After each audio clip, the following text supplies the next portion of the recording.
Bonjour à tous, aujourd'hui, j'ai souhaité évoquer avec vous la proposition de loi transpartisane visant à remédier au déséquilibre du marché locatif.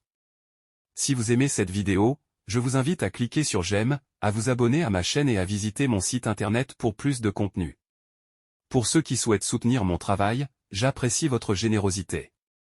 Vous pouvez aussi ajouter des commentaires. Le marché immobilier est en pleine tension. Le secteur de la location est vraiment très tendu. Celui de la vente ne se porte pas mieux. Les différentes professions qui interviennent dans le domaine de l'immobilier peuvent éprouver des difficultés. Tel est en particulier le cas des agents immobiliers dont les fins d'activité se multiplient depuis quelques mois. Face à ce tableau délicat, la députée Renaissance Anaïg Lemeur s'est récemment félicitée sur X de l'adoption, en première lecture à l'Assemblée nationale, de la proposition de loi transpartisane visant à remédier au déséquilibre du marché locatif.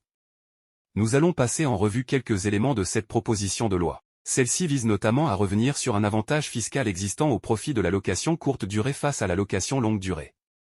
En effet, les revenus issus de la location courte durée peuvent bénéficier d'un taux d'abattement pouvant aller jusqu'à 71% de 188 700 € pour un meublé de tourisme classé, alors que la location longue durée non meublée est plafonnée à 30% de 15 000 €.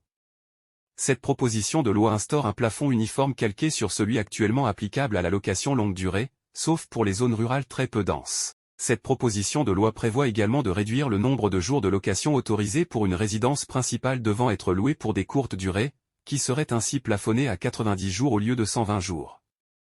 Elle prévoit aussi l'obligation d'informer le syndic de l'immeuble en cas de location courte durée. Elle instaure un diagnostic de performance énergétique alors que les locations saisonnières étaient exonérées de cette obligation. Cette loi vise à inciter les propriétaires à mettre leurs biens sur le marché de la location longue durée et non sur celui de la location courte durée. Il n'est toutefois pas certain que cet objectif soit atteint. En effet, certains bailleurs sont allés sur le marché de la location courte durée, étant exaspérés par les contraintes du marché de la location longue durée et par les déconvenues découlant de ce marché. Le risque est donc que l'on assiste en réalité à la vente de certains biens, qui pourraient être acquis par des grands groupes immobiliers, opérant ainsi progressivement une concentration des biens immobiliers entre quelques mains. Les commentaires sous le tweet d'Anaïg Lemeur démontrent d'ailleurs le désaccord de nombreuses personnes. Ainsi, on peut lire. Vous n'en avez pas marre de pourrir la vie des Français. Après avoir déjà tant détruit l'investissement locatif avec vos DPE, à présent, vous en faites de même pour les meublés de tourisme en ajoutant un tas de contraintes, félicitations. Une belle mesure pour continuer à détruire la classe moyenne. Vous n'avez absolument rien compris à la problématique. Non seulement les loueurs en meublés non professionnels ne sont pas les responsables de la situation, mais surtout vous ciblez en premier lieu les petits propriétaires qui louent tout ou partie de leur résidence principale, comme ça, les communes vont perdre leur taxe de séjour. Mesure contre le pouvoir d'achat. Les petits propriétaires représentent la majorité des annonces. Les commerçants verront leur chiffre d'affaires baisser.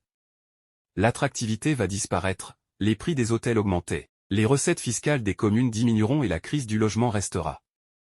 Dans ce flot de critiques, on peut voir toutefois quelques messages exprimant un autre sens avec des « merci »,« bravo » ou « les habitants permanents vous disent merci ».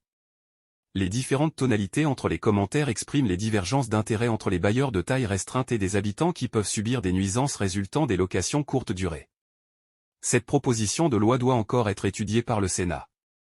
Si vous avez des commentaires, des questions ou si vous souhaitez partager vos réflexions sur cette proposition de loi, n'hésitez pas à le faire dans la section commentaires ci-dessous. Je suis toujours ravi d'entendre votre point de vue et de susciter des discussions enrichissantes.